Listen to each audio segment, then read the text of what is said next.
ఈరోజు ప్రభువా ఇంకెప్పుడయ్యా నిన్ను చూడాలి, ఎప్పుడయ్యా నాకు కనపడతావు అన్నా? తండ్రి నీ సన్నిధిలోనే సంతోషించి స్తుతి పాడేదన్, తండ్రి నీ సన్నిధిలోనే సంతోషించి స్తుతి పాడేదన్, ఎప్పుడయ్యా నిన్ను చూచేదన్, ఎప్పుడయ్యా నిన్ను చూచేదన్, నామది తప్పించెను,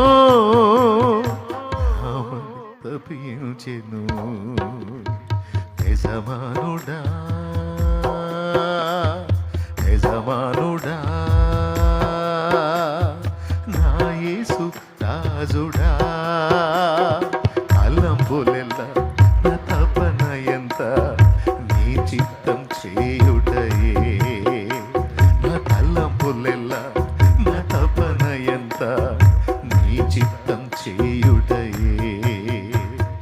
యజమానుడా యజమాను